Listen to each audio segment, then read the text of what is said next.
Okay, welcome to the third lecture in Module 1. And in this lecture, I want to discuss setting up Photoshop's color settings, if you will, so that you'll be dealing with Photoshop in the, I guess, most efficient way. All right? Now, where we go to get to the color settings dialog box is under the edit menu, and this would be the same on the PC as in the Mac. And we come down about, well, almost down towards the bottom, and you're going to see something called color settings ... Command Shift K, and if you remember, the preferences was Command K. So because this is kind of a color settings preferences thing there, they just added the modifier key of Shift. So I'm going to go out on a limb here and say that on the PC it would be Control Shift K. But anyways, we get this dialog box. Hello, there it is. All right, and I'm just going to do this to show you that by default we would end up with the North American General Purpose. All right. Now, this is where I see a little bit of contradiction in Adobe, but I guess they have to start somewhere. All right. So our default color settings for Photoshop, all right, so the working space, so to speak, they give us the sRGB color world here. This guy right there. All right. But not all of us are geared for that, or set up for that. Now, sRGB, if you're working and doing stuff, I guess web-based or video-based, then sRGB is a good place to be. But as a photographer, I don't want to be in sRGB. What I would rather be in is Adobe RGB 1998, or I might even want to be in ProPhoto, but most definitely not sRGB. Okay, so the CMYK is fine, and all this other kind of stuff is good.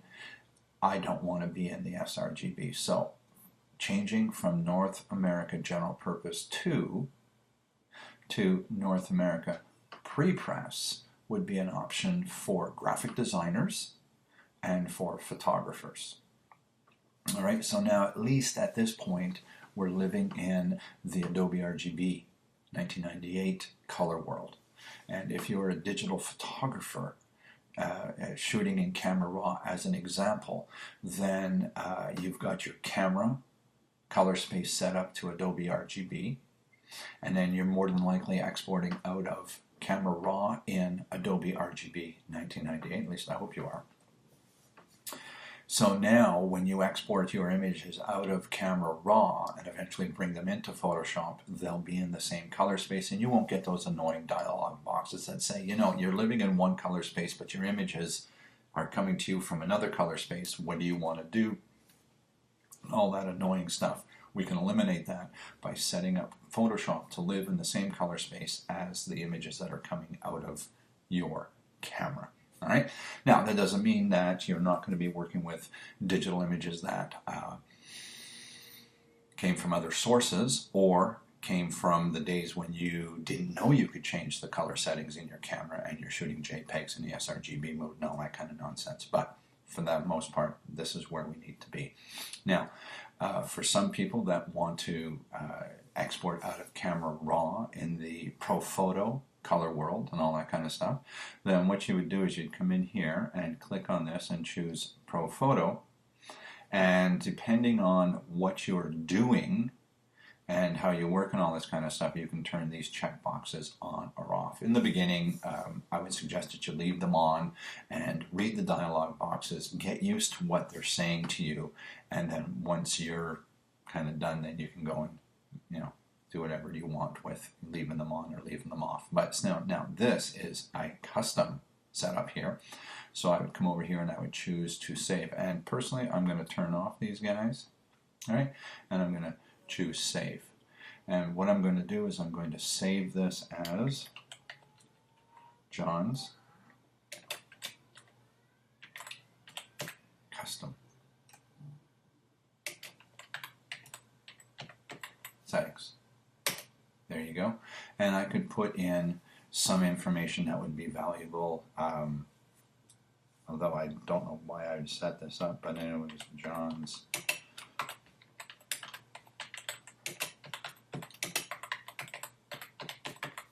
ProPhoto RGB settings. There you go. All right, so there's a description down there. So if you come over here, you can see down at the bottom that there is a little bit of a description. In the drop-down list now, you can see that on top of the American Prepress General Purpose, we also have John's custom settings. So based on what you're doing in your workflow, you may want to change these around. If you're a web person, then you would probably want to change the North American or change to the North American Web Internet. You're back into the sRGB, but most importantly, your gamut has been now set to 2.2 as opposed to not gain of 20% or whatever that was. All right, so we may talk a little bit more about the Gamma 2.2 in other training videos, but just let it be known that the Gamma on a Macintosh is 1.8 and the Gamma on the PC world is 2.2. It just has to do with the midpoint of your black to white ratio scale, whatever it is you want to call it.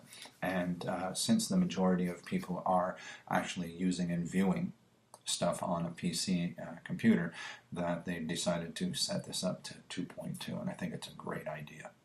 All right, so I'm just going to go back up to the North American Prepress. All right, and I'm going to click OK to get out of this. There is more, I guess. If you click on the more options, you have all of this kind of stuff down here. Everything that's dealing with this, I really don't think the average person is going to have a need for, but I've got it in painful detail in the accompanying PDF. All right, so I'm just going to go back over to this. I'm going to click OK. Now there's something else I want to talk about, and that is we've now got Photoshop set up for viewing your images, looking at them, doing some editing on them, and you're in the same workspace as the images that you captured them with your camera, as an example. All right, so now the next thing is, what if you're getting ready to send something off to be printed somewhere? I know that's a new thing for a lot of the new digital photographers today. They just kind of look at them on their iPads or iPhones or their screens and send them to friends, and they look at them on Facebook or whatever it is. But there are people that still do Photoshop work for print, whether you're going for a graphic designer or you're actually printing your own on your inkjet printer. There's a couple of things that are, again, a little bit of a contradiction as far as I'm concerned, coming from Adobe, but Adobe has to start somewhere, so let's not be too harsh on them. All right. Now, when we're looking at our image, we're working in the color space that we need to be in. That's fantastic. We've already dealt with that. But what about the color space of the device that's going to display our image, print our image, if you will? So what we need to do is we need to go into the View menu, and we need to go inside the Proof Setup and take a look at the options that we have available to us. All right, and by default, Adobe is assuming that the end game for us is going to be a printing press working CMYK. And that couldn't be further from the truth. All right, so now, if you are doing things and most of the stuff that you're doing is screen-based, then I would say come over here and set something up to Internet Standard RGB. All right, at a minimum, if you've calibrated your monitor, then you go with this guy. But I would say, this doesn't mean your images are living in sRGB. It just means they're gonna the document window that Photoshop is showing your image in is going to simulate what the colors would look like and the brightness values would look like if it was on an sRGB thing. All right, so if I go ahead and change that, did you see how that changed? That's a heck of a difference between working CMYK. All right, do you see how that is set up? That's what the image looked like, I guess you could say, when we're looking at it through a prepress set of eyes. All right, and if we go over here to the sRGB, you can see that it's a much more limited color space. The color of the sky has changed a little bit, and all that other fun stuff. So this is where some of the gee, I work on my images in Photoshop. When I uploaded them to the internet, they didn't look the same. Gee, I wonder why. All right, because you were previewing them under prepress. Graphic designers prepress, the prepress for going to the machines that print magazines and catalogs and all that kind of stuff, which has a larger color gamut than the sRGB. Right.